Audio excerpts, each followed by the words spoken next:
I am the Animist, and you are watching the Video and Company Podcast, a podcast where we talk about running a video production business. Today we have Stephen Bertalan. The dude's major talented. We actually got connected through the show. He has a lot of words of wisdom. We talk about Instagram and Vimeo, how they help and hurt, inspiration, influences. So check it out. Here's Stephen Bertalan.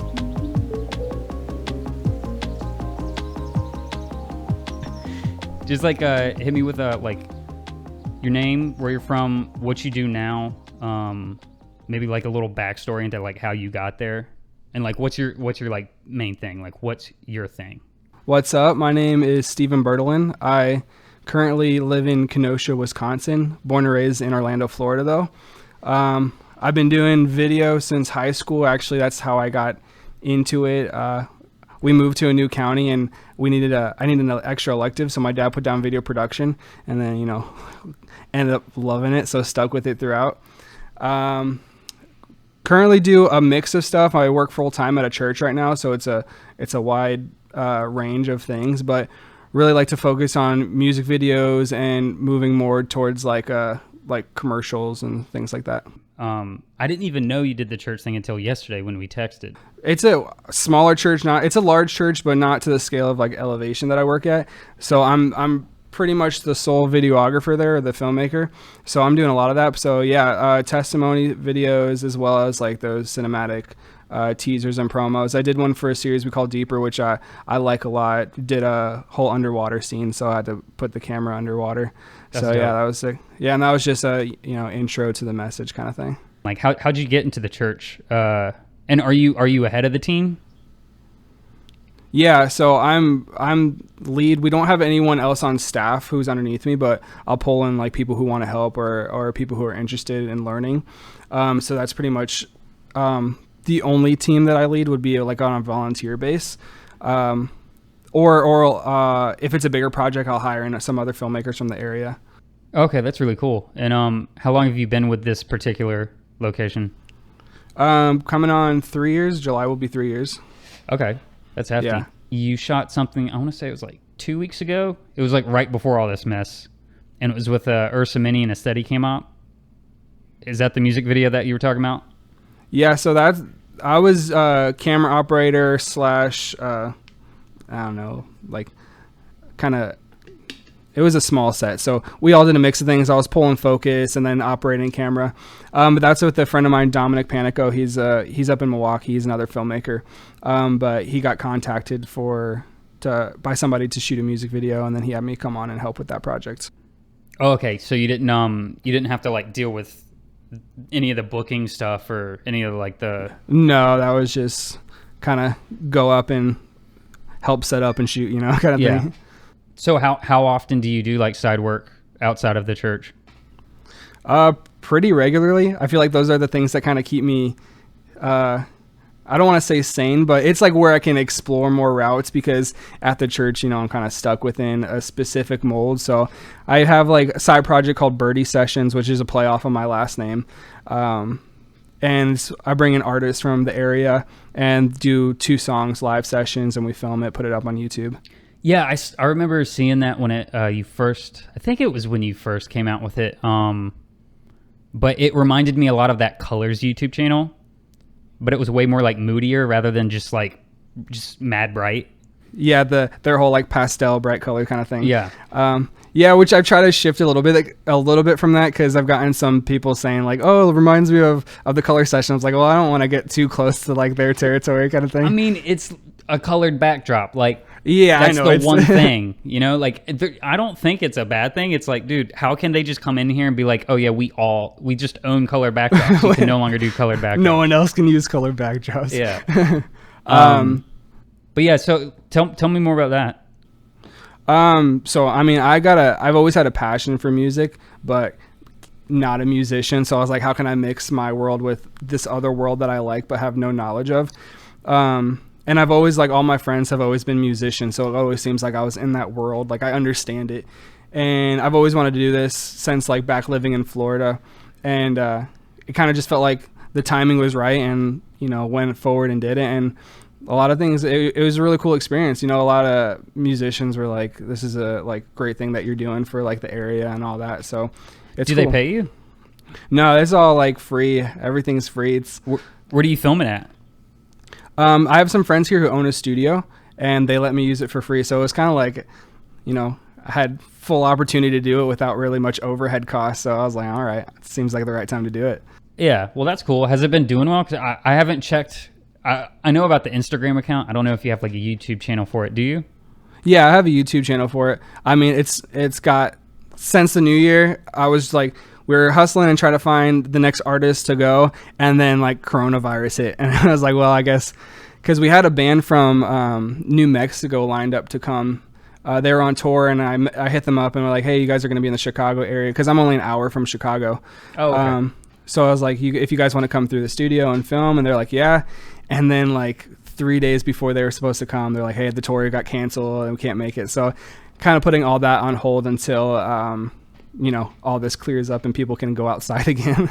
Yeah, for sure. I know too many tours that got canceled because of this. But I you know, for some reason I had assumed that you were charging for it, which, because I know some people in town that do something like that off and on. Yeah. But I think it's really cool that like you're so close to a huge metro area, and you have the ability to like, I don't see why any artist would see the quality and you'd be like, hey, like this is kind of just like pro bono. It's like, it kind of seems like a dope opportunity, especially that if there's no overhead. Yeah, for sure. It's kind of like, you know, I'll give you some material, you give me some material, we all get to have fun and create some stuff, you know, so. And I mean, like, even if, because you never know when someone, you know, like I was at this bar and this band was playing, I was like, who is that? Like, where are they from? Like, this should be on the radio, and they're like kind of nobodies, you know, the kind of people that have like 5,000 followers on Instagram or whatever. So they're not like huge. But like at any moment they could just pop off. And if they like, you know, right as they pop off, they like tag you in a video on Instagram. It's like that could really change your career. Exactly. So I'm always trying to work with bands where I see like potential in them and they're hustling, trying to make something happen. So it's not kind of like, I've had people message me on like the Birdie account and be like, oh, I'd love to come in for a session. I'll listen to their stuff and I'm like, maybe not kind of thing. But you know, I gotta withhold a brand in a way, you know, but, I know exactly how you feel about that. 'Cause like, and especially like, it's even harder when it's a paid thing. Like when someone's like, hey, I will give you money to like shoot my music video, and I listen to their stuff. It's like, it's got to be a lot of money, bro. Like, this is not good. You got to really make me want to do it. Before this whole thing, it was a bit of a tactic just to like make sure that my schedule was particular. But now it's kind of like, I think everybody's just trying to eat, but at the same time, not too many people are trying to spend money. It's weird. Everybody thinks that like, oh, dude, work has just stopped, and it's like, I don't really think so. I mean, you're busy. Right? I'm shocked at how busy I am. It's not like breaking down the doors, but it's like consistent. You know, yeah, I think it's like that's really great, different for everybody. Yeah, for sure. And I mean, I'm grateful that I have a full-time job, that I can work from home and still get paid, and you know, not have to worry too much. So you're not having to go there and actually like do any of the live streams? Just for I only go in for like if I have to film something. So I was there yesterday, pretty much all day filming material for Easter. So but anything that's post-production is all from home. So the people that like have paid you for music videos, how did they reach out to you? Like, how did they find you? Mostly through Instagram, really. So I'll do a music video for somebody, and that's kind of why I do passion projects, because every time I've done a passion project, I've gotten messages for people who want a music video. Mm-hmm. So it always seems to pay off in the end. Like, all right, I'll do this one for free, and their fan base will see it, and then people who follow them will see it, and then I get usually hit up for some more projects. That seems to be the case, for sure. And are a lot of them regional, or are they local? Like, I guess being that close to the Chicago area, like you kind of have a good fish pool to pull from.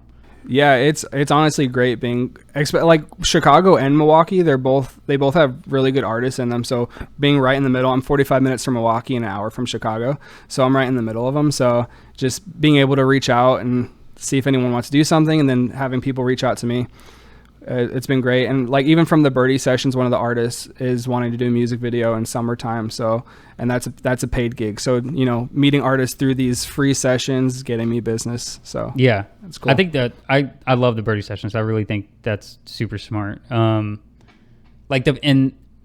it's weird. Do you do like single shots, or is it just multi-camera and you do different takes? So we do.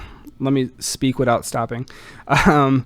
So we do each of their songs 2 times through. They do 2 songs, but I'll only use 1 take fully through because I want it to be as live as possible. Gotcha. But the first one is usually, you know, if they mess up, we get 1 more take, and then if they mess up in that second take, then it's like, well, we got to live with that because, you know, if you were performing live in front of an audience, that's what they would get. So, I want it to be as authentic as possible. So we have multiple cameras, usually 3 cameras. If it's a bigger band, I'll put it up to, usually 2 cameras. And then if it's a band, I'll do 3 cameras. But yeah, so it's as live as possible. And what are you shooting on? Like, do you have a personal camera, or do you kind of just borrow from work? I borrow from work. They got a better camera than I do. So it's the C200 and C100. Those are kind of the primaries.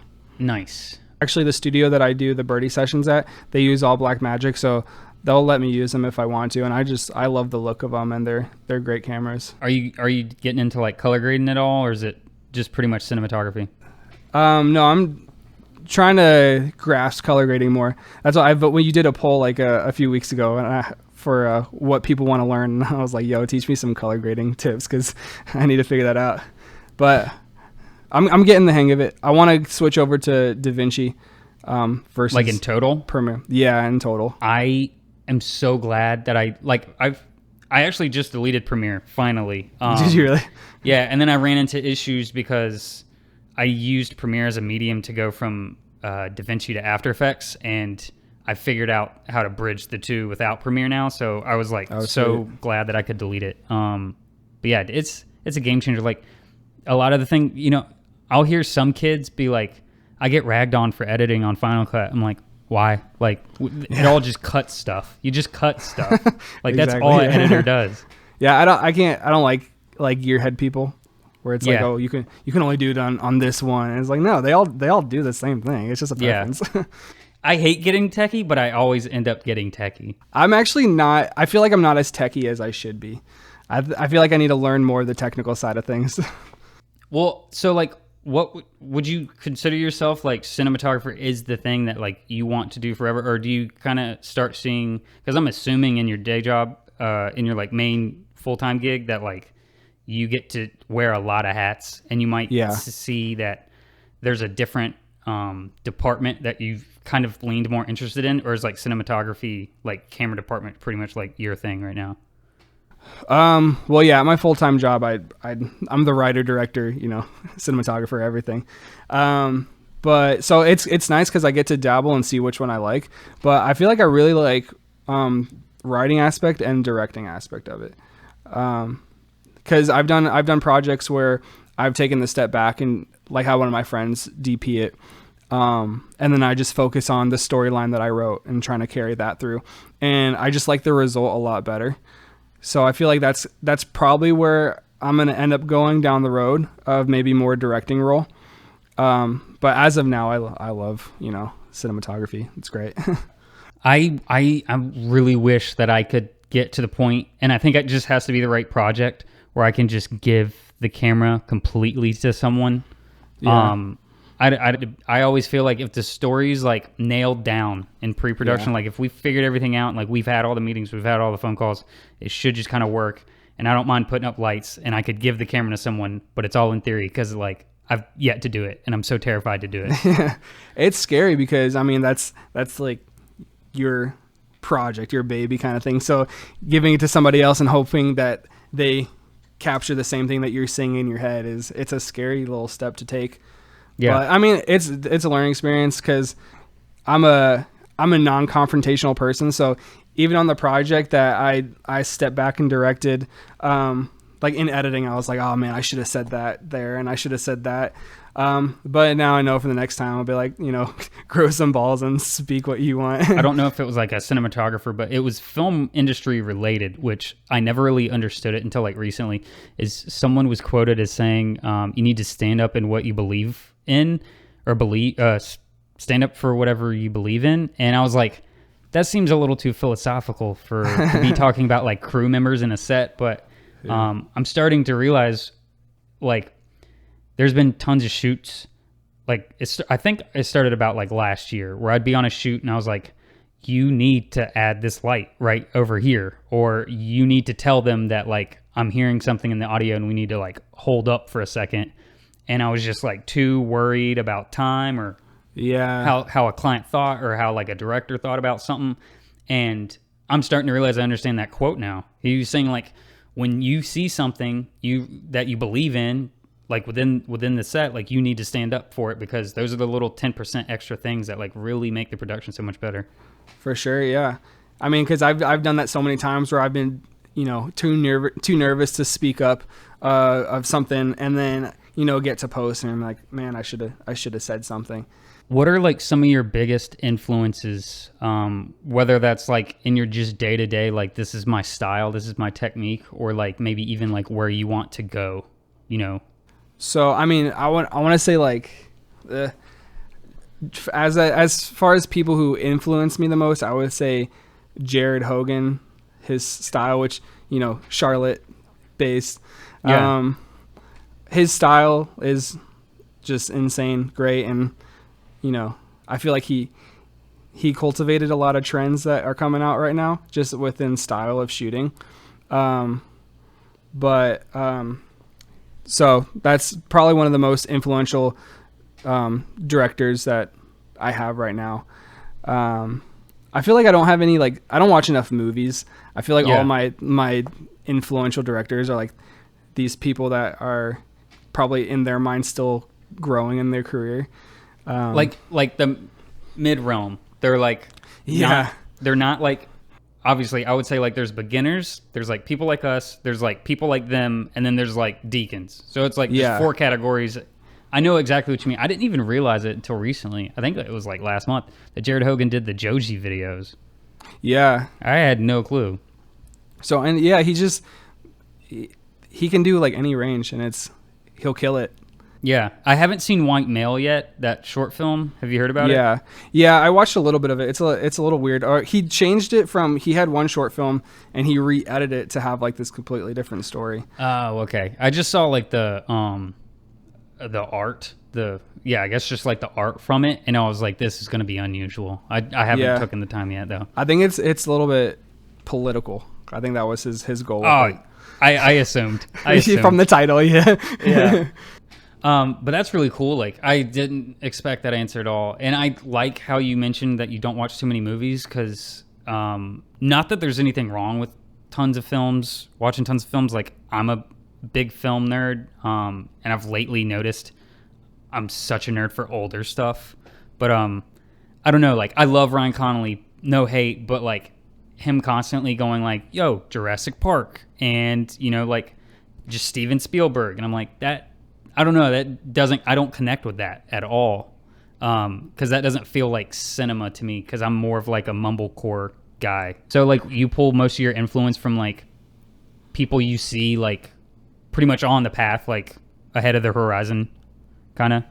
Yeah, I try not to pull too much influence from other, like, I guess, videos.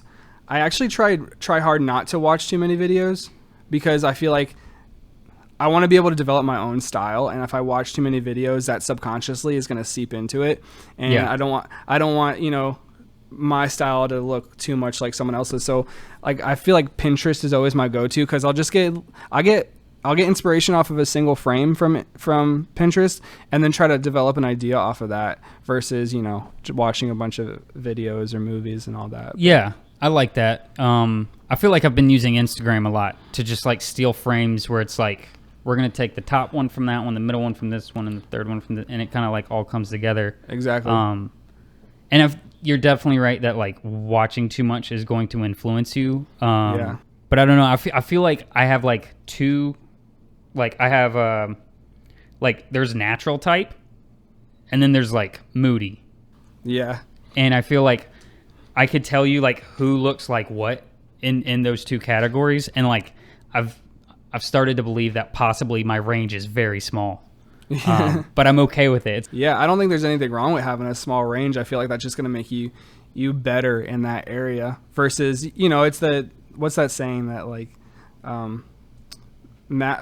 what is it? I just completely forgot the saying. It's like, the master of none, but oh yeah, jack of all trades. Jack of all trades, master yeah. of none. Yeah.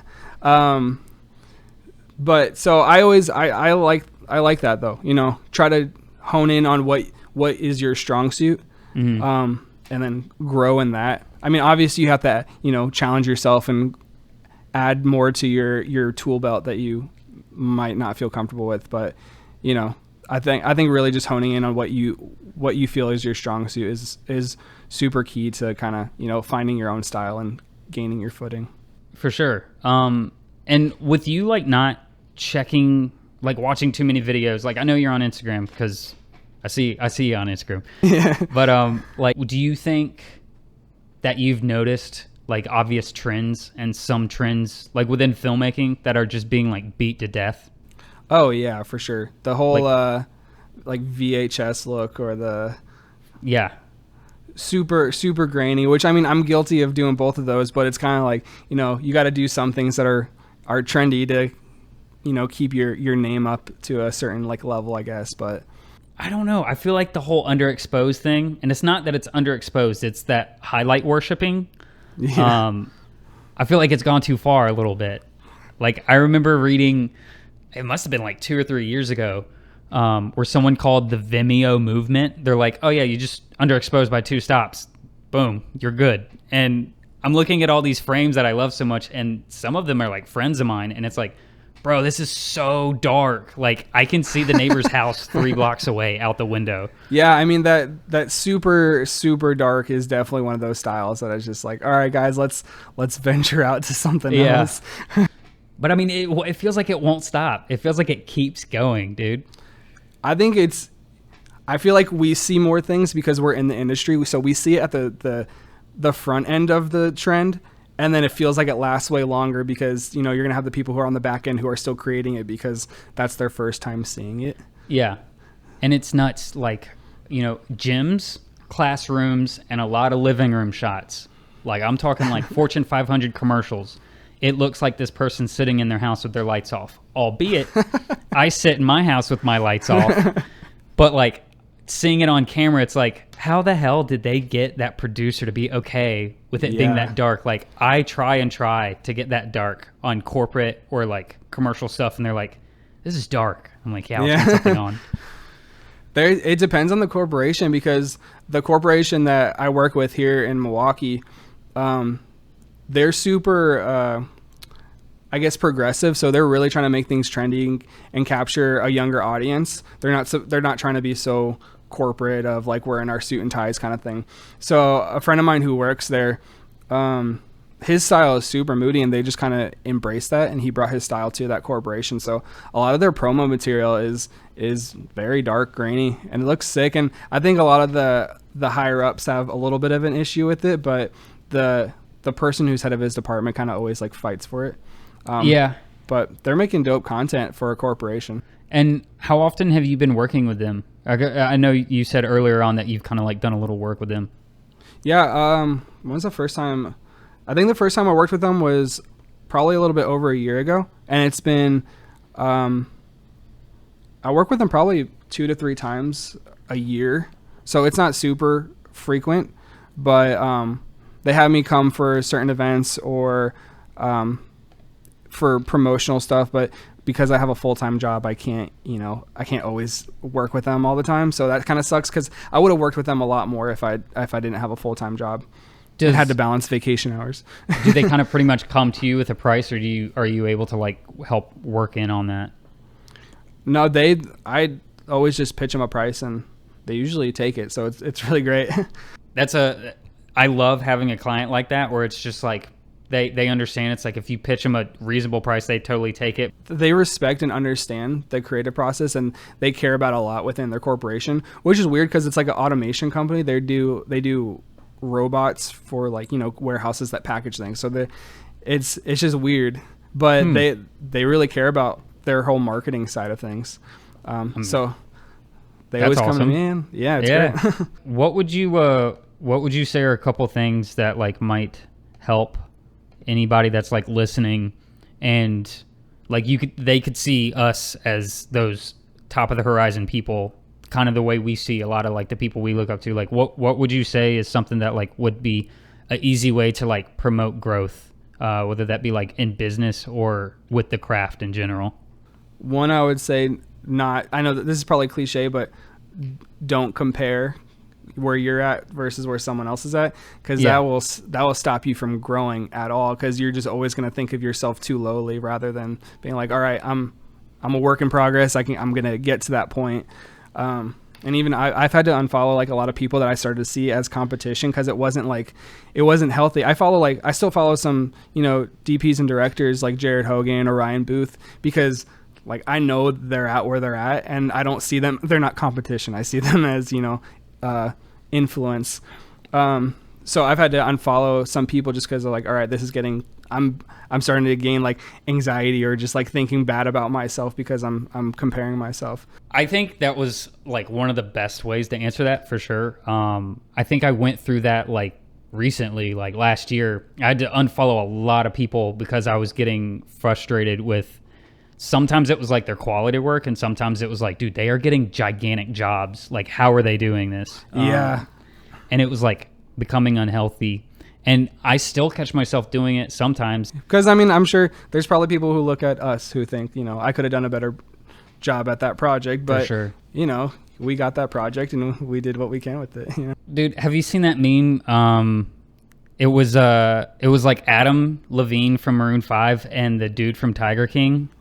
Yeah. You did? Where it's like the frame and then your video? Yeah, this is the frames and this is the video. Like when I saw that, like I was like, dude, that's me. That's me they're talking about. I had that same thought. I was like, oh my gosh, is that me? Because I saw it was like this other like high up DP that I follow, and I saw it on his story, and I was like, oh my gosh, is that what like these guys think of people who are at like, our level of things?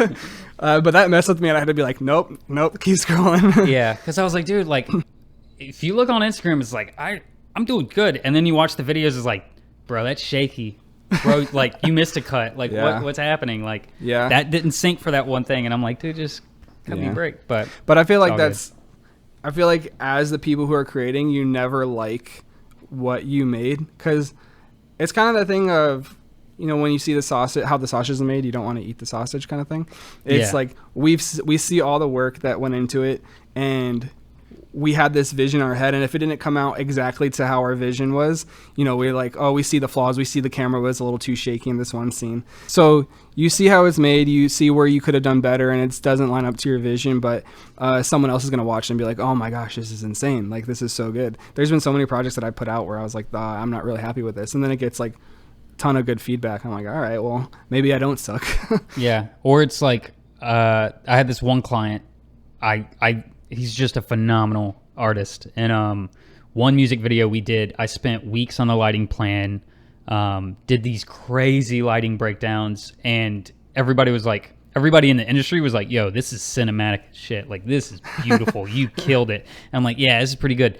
And then the next time we shot with that client, we just shot it impromptu in a hotel room with one light, and I just did a whole bunch of Cole Bennett effects on it. People are losing their mind over it. And I'm like, dude, this is terrible. Like, the other one was good. They're like, nah, this is way better than the other one. I was like, what? God, it sucks. Everyone has different standards. So, and you're always going to hold yourself to the highest standard. So exactly. I feel like that's another tip for beginners of, you're always going to hold yourself to a higher standard. You just got to keep making stuff. Absolutely. So, that music video, are you able to say who it was with? The one that you like AC'd on, that like, that's coming out? Is that the one that you kind of wanted to premiere? Oh no, that's no, because that's not really my project too much. That's with, what was her name? Her name's Kate Weston. Okay. She lives here now, But she kind of had a rise to fame back in like the early 2000s. She had a YouTube cover video kind of go viral. She was on the Ellen show, and kind of was in that cover artist phase of YouTube when cover artists were a really big deal. And then so she just released a song as, I think it was kind of like she was dealing with the depression of coming down from that high of like that short period of fame. So it was a really fun project. But the music video I wanted to promote is actually, his name's Trent Thompson. He's from Charlotte. I met him at a friend's wedding here. And I was listening to his music. I was like, hey bro, if you ever want to shoot a music video, come out to Wisconsin and I'll hook you up. And he came out? Yeah, he flew out. He had some frequent flyer miles that he used up to come out here. Have you released anything from that one? Yeah, it released recently. Okay. It kind of had a slow release because he was trying to figure out the best way to market it and stuff. He sent me a few songs to choose from off of a project he has coming up.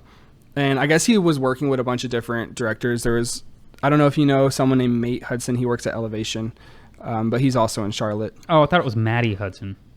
No, it's Mate. So he did one with him, which he actually took the song that I wanted to do.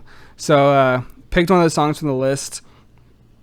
And I don't know, my process is always kind of like listen to the song a few times through, just try to kind of write down whatever the first imagery that comes to my head is, and roll with that. I knew I wanted it to be a performance piece because, you know, zero budget, it's always the way to go, because, you know, you don't want to try to get your friends to act in a music video and have it just ruin the music video as a whole. So knew I wanted to go with like fire and all that, so I really just kind of planned around a fire, and the song's called Born Again, so it was really kind of like a dead to life thing. So I really wanted to kind of like symbolize like he's burning off like his old ways, so kind of planned the whole video around fire and starting from like a depressed state to finally like kind of feeling free that you let go of. Where'd you get the idea for the look? I saw a frame from, I actually don't even know what the movie is because I saw a frame on Pinterest, and it was a shot of Joaquin Phoenix running through like a field, and it was dragged out. All right, well, I love that scene, and I actually have one of the scenes of it is he's running through this like plowed through field here. So I kind of took that frame for the video, but was it the one from The Master when he's running from the people in Mexico? It might have been. I don't know. I saw it on Pinterest, so I don't even know what the movie actually is. Okay, because I do remember there was one scene where he like gives somebody like 100 proof alcohol made from like chemicals in Mexico, and then they like chase him through a plowed field. So I think it's from The Master. Yeah, it probably was then. Sounds about right. As far as like the look of the color, I knew I wanted it to kind of capture the mood of the song, of it just being, he's kind of coming from like a depressed state of like he was told these certain things his whole life and then kind of discovered this new truth, and I've been in a similar state, so I knew how to like create the mood visually, or just trying to show that emotion. So like I was just kind of messing with the color, and I started going towards this super like low contrast look, because I feel like that captured that emotion of like, you know, it wasn't like a bright feeling, and it wasn't like this super punchy dark, but it was kind of like a in the middle. How can people find that music video? It was Born Again by Trent Thompson, and how can they find it? It's on his YouTube page, so if you just YouTube his name, Trent Thompson, or it's on my Vimeo account, so if you go to my Instagram handle, go to my Instagram and in the bio, we'll link you right to it. Okay. And I'll have to rip a couple of those videos off Vimeo, so I'll put that on your demo. But I appreciate it, man. This was great, and it's good to like get to know you. All right, sweet, bro. Well, it was good talking with you. Yeah. I'm just gonna let me cut real quick.